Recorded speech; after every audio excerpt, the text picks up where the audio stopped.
শুভ সকাল বন্ধুরা, তোমরা কেমন আছো? আশা করি কাছে দূরে যে যেখান থেকেই আমার ভিডিও দেখছো অনেক ভালো আছো, সুস্থ আছো। আসানসোল থেকে আমি অর্পিতা, তোমাদেরকে সাথে নিয়ে আবার একটি দিনের শুরু করে দিয়েছি। এখন বাজে 7টা, সকাল 7টা। বুবলাকে আমি স্কুলে দিতে যাচ্ছি। আর দেখো আজকে কতটা কুয়াশা পড়ছে আর তেমনি ঠান্ডা, জানো তো। আর এখানে এক ঝাঁক শালিক পাখি বসেছিল, সেটাই তোমাদের সঙ্গে শেয়ার করলাম। সকাল সকাল যদি জোড়া শালিক দেখা যায় মনটা খুব খুশি খুশি লাগে, তাই না বন্ধুরা? তো সেরকমই আর কি, আমারও মনটা খুব খুশি খুশি লাগছিল এক ঝাঁক শালিক পাখি দেখে। নাকে চোখে মুখে সব জায়গায় বেঁধে নিয়েছি পুরো একদম টাইট করে, কারণ হচ্ছে বিশাল ঠান্ডা পড়েছে এখন, জানো তো। চলো বুবলাকে স্কুলে দিয়ে আসি, তারপর তোমাদের সাথে আবার দেখা হচ্ছে।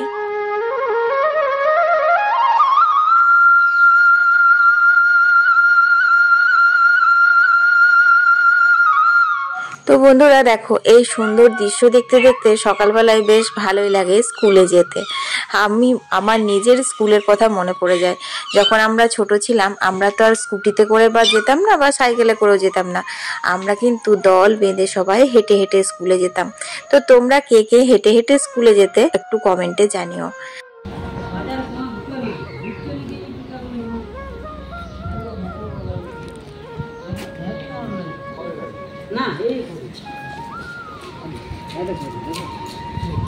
সমুদ্র আমি জানতাম এগুলো। তো ওখানে অনেক রকমের মাছ এনেছিল, কিন্তু আজকে আর মাছ নিলাম না। আজকে নিলাম হচ্ছে গুগলি। গুগলি খেতে অনেকেই কিন্তু খুব ভালোবাসো। আর যারা যারা গুগলি খেতে ভালোবাসতো না, তারা সোশ্যাল মিডিয়াতে গুগলির বিভিন্ন ধরনের রেসিপি দেখে দেখে তারাও খেতে এখন ভালোবাসতে লেগেছে। খাবারটা বেশ উপকারী আর টেস্টিও হয় কিন্তু। আর আজকে ভাবছি যে শীতকালে টাটকা টাটকা বেগুন দিয়ে গুগলি কষা বানাবো। আলু দিলেও ভালো লাগে, কিন্তু যেহেতু বুবলার বাবার আলুটা খাওয়া চলে না, সেই কারণে আজকে শুধু আলু ছাড়া বেগুন দিয়ে বানাবো। আর রেসিপিটা তোমাদের সঙ্গে শেয়ার করব। তো বন্ধুরা দেখো, এখানে আমি কাঁচাকুচিগুলো সেরে নিলাম। তো এই শাড়িটা বেশ কয়েকবারই পরলাম, তো ভাবলাম যে না ধুয়ে রাখা যাবে না। আর মোটামুটি এখন আর কোনো রকম অনুষ্ঠান নেই, তো সেই কারণে মানে সরস্বতী পুজোর আগে আর কোনো পুজো পাশা অনুষ্ঠান নেই ভালো শাড়ি পরার মতো।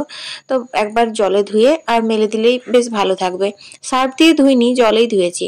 আর বাকি জামা কাপড়গুলো সার্ফ দিয়ে কেচে দিয়েছি। তো ঠান্ডাটা পড়েছে আর জলগুলো তোমার ঠান্ডা আরো বেশি, মানে লাড়লে হাতগুলো বেশ ভালোই কনকন করছে। কিন্তু কি করবে বলো, সকাল থেকে তো এইসব কাজগুলো করতেই হবে, না হলে কে করবে? অমনি পটের বেবি সেজে বসে থাকলে তো আর আমাদের চলবে না, বলো বন্ধুরা। তো চলো, এখন এগুলো মেলা হয়ে গেছে, এরপর বাকি কাজগুলো সব সেরে নিই।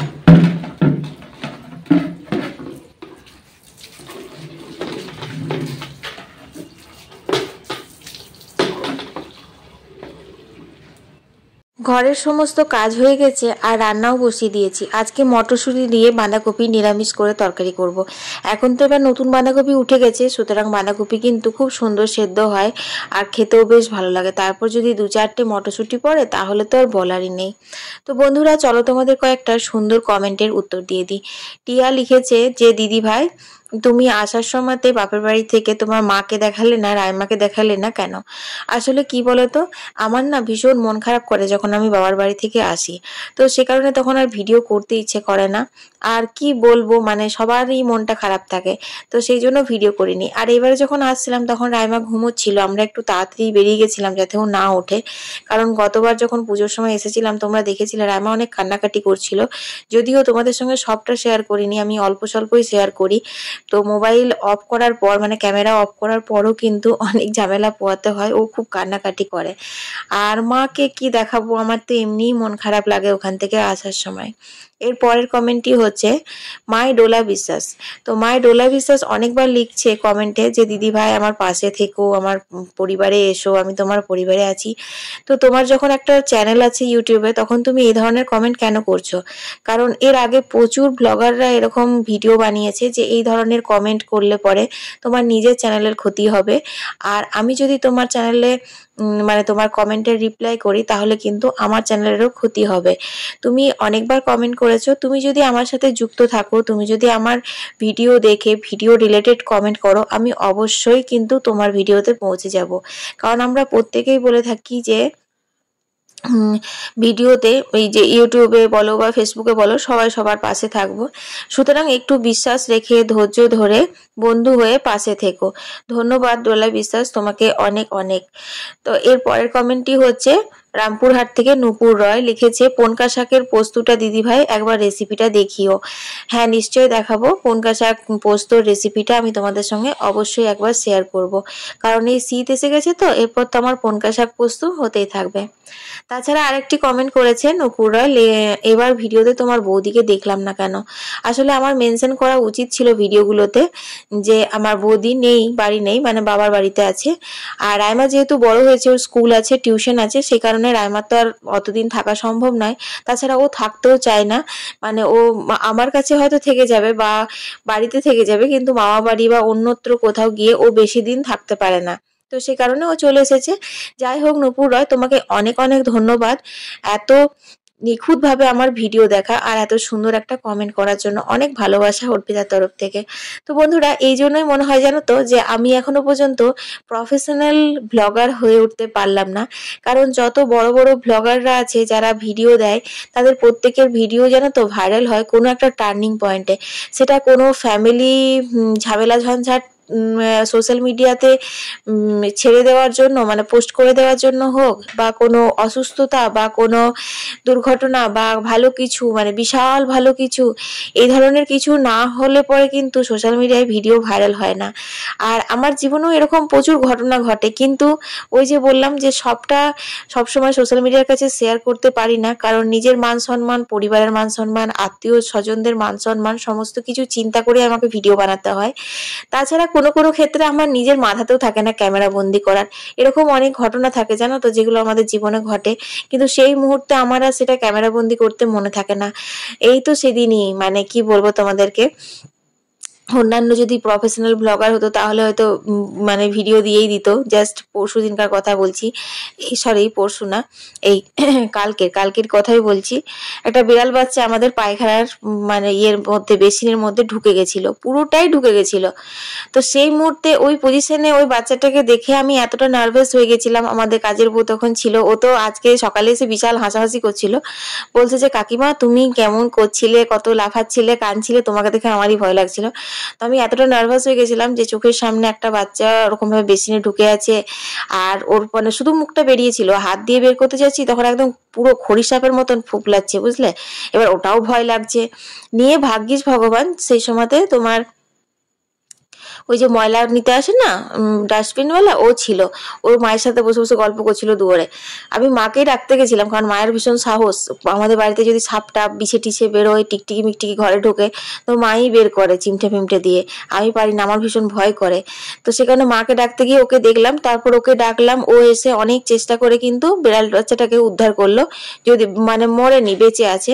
তো এই যে জিনিসগুলো কিন্তু প্রফেশনাল ব্লগাররা এত সুন্দরভাবে পরিবেশন করতো, এত সুন্দরভাবে রেকর্ডিং করতো, যে মানে কি বলবো, একটা জীবকে এভাবে রেস্কিউ করা হলো, এত বড় একটা ঘটনা ঘটে গেল 3-4 ঘন্টা ধরে। কিন্তু আমি পারিনি, কারণ আমার সেই মুহূর্তে শুধুমাত্র মাথার মধ্যে একটা জিনিসই ঘুরছিল, বিড়াল বাচ্চাটা যেন ওখান থেকে উদ্ধার হয়ে যায়, ও যেন বেঁচে থাকে, মরে না যায়। তো যাই হোক, ভিডিও ভাইরাল হোক আর না হোক, তোমাদের মতন এত ভালো বন্ধু পেয়েছি, এত ভালো ভালো কমেন্ট পাচ্ছি, এটাতে আমার কম বড় পাও না বলো। আমার সত্যি আমি ভীষণ হ্যাপি আমার এই চ্যানেলটা নিয়ে, কারণ তোমাদের মতো সুন্দর সুন্দর বন্ধুরা আমার পাশে আছে। তো চলো, তোমাদের সাথে কথা বলতে বলতে আমার মোটামুটি ঘরের সমস্ত কাজ হয়ে গেল। এবার গুগলিটা করছি। সর্ষের তেলে রসুনগুলো দিলাম, তারপর পেঁয়াজগুলো দিয়ে ভালো করে ভেজে নিয়েছি। এরপর দিয়ে দেবো হচ্ছে নুন হলুদ মাখিয়ে রাখা গুগলিটা। গুগলি কিন্তু খুব ভালো করে ধুতে হবে, কারণ বাছা গুগলি কিনলেও গুগলির মধ্যে প্রচুর খোলা টোলা থাকে। তো দেখো, পেঁয়াজ ভাজতে ভাজতে দিয়ে দিলাম হচ্ছে নুন, আর এরপর আমি গুগলিটা ভেজে নেবো। আজ একটু অন্যরকম করে করছি, অন্যান্য দিন তেলে প্রথমে গুগলিটা ভেজে রাখি, বা অনেকে এরকমও আছে গুগলিটা আগে সেদ্ধ করে নেয় তারপর তেলে ভাজে, কিন্তু আজ ভাবলাম একটু অন্যরকম করে করি। তো রান্নাটা বেশ খেতে ভালোই হয়েছিল, তাই তোমাদের সঙ্গে শেয়ার করে দিলাম রেসিপিটা। তো গুগলিগুলো একটু ভেজে তারপর দিয়ে দিয়েছিলাম হচ্ছে বেগুনগুলো। বেগুন তো একদমই কচি ছিল, তো সেই কারণে এরপর সেদ্ধ করে রাখা আলু দিয়ে দিলাম, তারপর হলুদ, নুন আর জিরে গুঁড়ো দিয়েছি, আর গোলমরিচ গুঁড়ো। এই রান্নাটা কিন্তু কাঁচা লঙ্কা আর গোলমরিচের ঝালটাই বেশি ভালো লাগে, আর অল্প অল্প একটু কিন্তু আদা বাটাও দিয়েছি। এরপর এটা খুব ভালো করে নাড়িয়ে চাড়িয়ে কষিয়ে রান্নাটা করতে হবে। তো বন্ধুরা, তোমরা গুগলি কে কে খেতে ভালোবাসো একটু কমেন্টে জানিও। আমাদের বাড়িতে কিন্তু গুগলি খেতে সবাই ভীষণ ভালোবাসে, বুবলার বাবাও ভালোবাসে আর আমিও ভালোবাসি। তো বন্ধুরা দেখো, এখানে কিন্তু আমার গুগলি কষা রেডি। আর ওই যে মা খাবারও বাড়ছে, বুবলার বাবাও চলে এসেছে। তো বুবলার বাবা একটা কথা বললো, যেটার কারণে আমি হাসলাম। ও বলছে কি যে সব শো আপ চলছে। এই তো। তো যাই হোক, দেখো এখন স্নান টান করে আমি চলে এসেছি, বাস এবার খাওয়া দাওয়ার পালা। গুগলির জন্য তো একদম পুরো জিভে জল আসছে। তো তারপর একটুখানি শুয়েছিলাম, আর শোয়ার পর এখন দেখো সন্ধে হয়ে গেছে। এখন আমি চলো সন্ধেটা দিয়ে নিই।